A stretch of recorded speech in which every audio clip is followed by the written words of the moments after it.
Right now, somewhere in your house, there's a small plastic wrapped product you barely think twice about. You use it, you throw it away, you move on with your day. But rewind that convenience by even 200 years and it disappears completely. Rewind it further, back to the very beginning of your species, and you find something far stranger. Because for over 100,000 years, half of every human population on Earth has bled every single month. And somehow that fact barely shows up in the story of human history you were taught. You've heard about how your ancestors hunted, how they built shelters, how they discovered fire. You've probably never heard how they handled this. So today you're going back. Ancient Egypt, Greece, Rome, medieval Europe, ancient China, the Aztec world. You're going to see what women actually used, what their societies believed, and just how wrong some very smart men managed to be about basic biology. Start in Egypt because Egypt was already ahead of everyone else. Around 1550 BCE, Egyptian physicians wrote the Ebers Papyrus, one of the oldest medical texts ever discovered, and it references gynecological treatment directly. Egyptian women are believed to have used softened papyrus and rolled linen, the same absorbent material used to wrap the dead. Practical, reusable, and critically, not shameful. In Egyptian belief, menstruation connected to fertility and to the goddess Isis, tied loosely to the same cyclical rhythm as the Nile's yearly flood, the very force that fed their civilization. Women weren't hidden away. Life continued. Compare that to what happens next, and Egypt starts looking like the exception, not the rule. Move to ancient Greece, home of democracy, philosophy, and also some genuinely bizarre biology. Aristotle, one of history's most respected thinkers, argued that menstrual blood was essentially failed semen. His logic?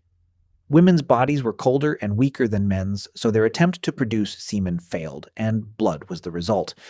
This wasn't a fringe idea. It was mainstream medical thinking for centuries. Meanwhile, real Greek women were managing their bodies with wool, an obvious choice in a society built around sheep farming. Historians believe women shaped wool into small absorbent pads, some even used internally, essentially the earliest tampons in the historical record. Hippocrates treated missed periods as a genuine medical concern, not a blessing, so you had accurate medicine, and Aristotle's theory of broken men existing in the very same culture, at the very same time. Then there's Rome. Rome gave the world aqueducts, concrete, and a scholar named Pliny the Elder, who wrote a 37-volume encyclopedia and used part of it to claim that menstruating women could kill crops by walking near them, blunt swords with a touch, turn wine sour, and even repel hailstorms. Real Roman women obviously were not out here destroying agriculture. They used soft cloth, wool, and sea sponges, which were abundant across the Mediterranean and naturally absorbent.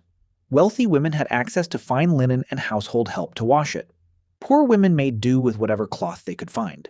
That gap between wealthy and ordinary women's access shows up in nearly every civilization you're about to hear about. Because materials were never really the problem. Wool, cloth, sponges, these existed almost everywhere. The real force shaping women's lives was belief. In ancient Jewish law, a menstruating woman was considered ritually impure, restricted from touch until purification. Hindu legal texts warned that a man could lose his strength and wisdom from contact with a menstruating woman. Zoroastrian tradition isolated women entirely from fire, water, and earth during their cycle.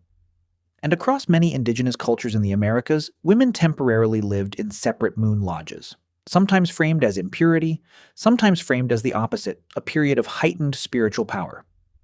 Same biological event, completely different meaning depending entirely on what a society decided to believe. By medieval Europe, most peasant women simply lived with free bleeding, relying on thick wool skirts and dark fabric to manage flow while continuing daily labor. Stopping wasn't an option. Wealthier women used folded linen or wool held with a belt, and medieval medicine, borrowing distorted Greek theory, actually believed menstruation was the body cleansing itself of excess blood, so doctors worried when it stopped, prescribing herbs like parsley and tansy to bring it back. Some of those herbs genuinely affect the uterus. Empirical knowledge passed down for generations, long before anyone called it science. Meanwhile, in China, traditional medicine treated the female body not as a broken version of the male body, but as its own complete diagnostic system.